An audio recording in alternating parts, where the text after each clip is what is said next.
Sybil. Good morning, Mr. Joyner. Good morning, Mr. Torrey. From Los Angeles, Guy Torrey. What up, man? Yes, Guy Torrey in a place to be. I got gripes, if Guy were used, and maybe a Tory story. All right. So Amber Guyger got convicted of, found guilty of murder. Yes. And we find out what the sentencing is today. Maybe. Yeah. Maybe they will continue this morning with witnesses to the character and the giving a fuller picture, not only of Botham Jean, but then the defense will also give their presentation in order to persuade the jury in terms of the amount of time that she'll receive. What's the maximum? 99. Life? 99 years. 99 years? Yeah. It's life. Okay. Yeah, that's what. I think from 5, is it from 5 to 99, 5 to life? Yeah. I think the minimum is 5. Yes. Or something like that. And she is going to appeal. Oh yeah. Will she get out on bond while she waits for the appeal? I don't know. I don't know what the process is for that. I do know that she did spend last night in jail.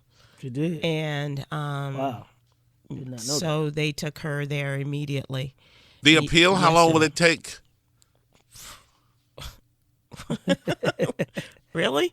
It could take, it takes what it takes. But she a year, a couple of years?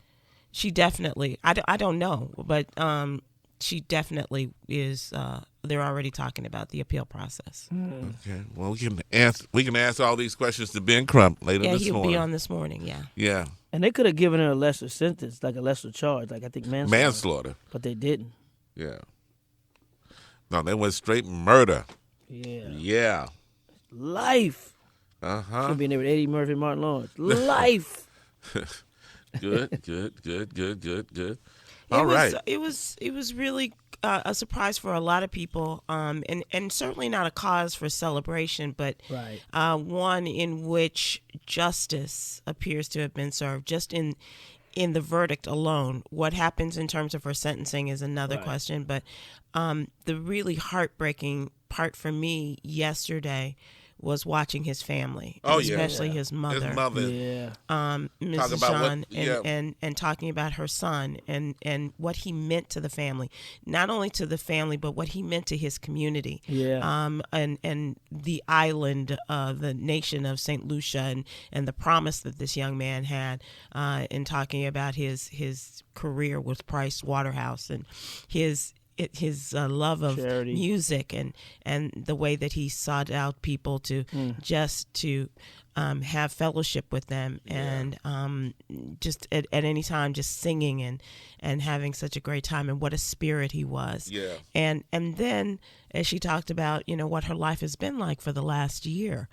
it is just it was heartbreaking, and his older sister, who his mother said was really more like his younger sister, and how he was the connection for that family, between really a generation. His younger brother, who was 10 years younger than Botham Jean, and his sister, who was 10 years older, which is 20 years difference between the oldest and the youngest, and that's a generation there. And he was that bridge, as he appeared to be for so many different people and family members, as well as those that he worked with. Yeah.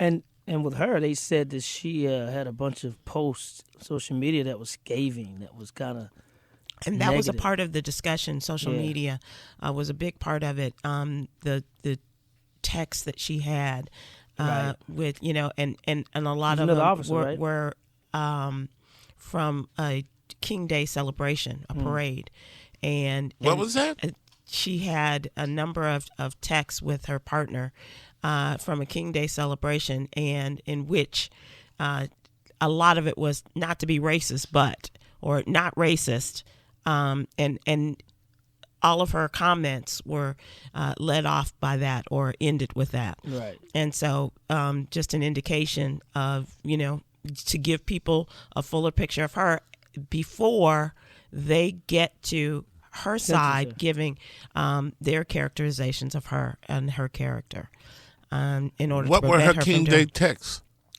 I'm talking about it starting late, or the way that they do things. These people do things. These people? That was the characterization. Mm. Mm. All right. Well, who's gonna get on the stand today in her defense? Well, we'll find out. Yeah, We they're don't not sure know. if she's going to take the stand or not. Wouldn't it be something if she gets on the stand and say the police tried to help me cover this up? Ooh, she going to turn the snitch 9? Not now. Because if you think her life's gonna be hell in prison Right now, just imagine what it would be if she did that. if she turned. She might get a reduced sentence. Okay. It's gonna be hell either way. Yeah. But it's obvious that the police tried to help her cover this thing up. They protect their own. Yeah, they do. Well, all right. It was a Yeah. good day. We got some justice. Yes, sir. In that sense, yeah. Yeah, it was a good day. We got some justice. Right.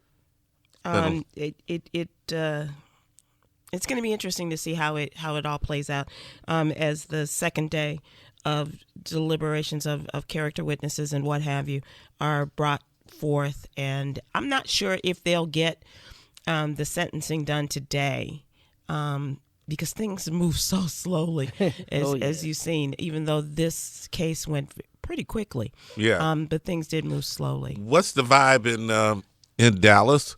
Do you think that people would have, black people would have gone to the streets and riot if the verdict had not come out There was the a way lot it did? of talk about how things would have turned out and how people would have responded. There was a lot of barbershop and beauty shop talk about how people would and respond. cigar shop talk. I had that conversation last night. But I'm talking about just in terms of the city itself, Guy. Yeah. Just in terms of how people would respond Yeah, in the what's- city of Dallas. What's the vibe like there in Dallas? And it was they did some news stories about that, and people who appeared to be on different sides of this case, and them having conversations about it.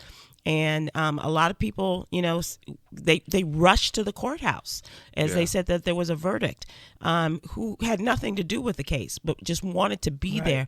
People are so invested and so interested in this case because of just so many variables of how this could have happened.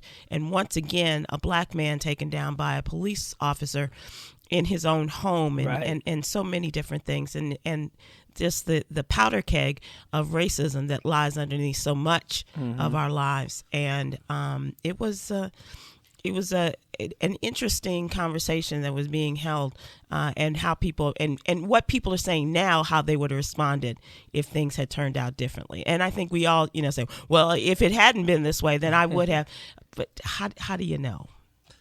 Okay, well, I'm glad it turned out the way it did, and we didn't have any riots in the streets in Dallas.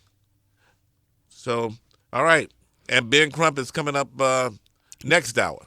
Yes. Next hour, because it's Get Well Wednesday. Get your questions ready for the doctor, and we're going to talk about prostate cancer. It's Get Well Wednesday, 11 past the hour, TJML.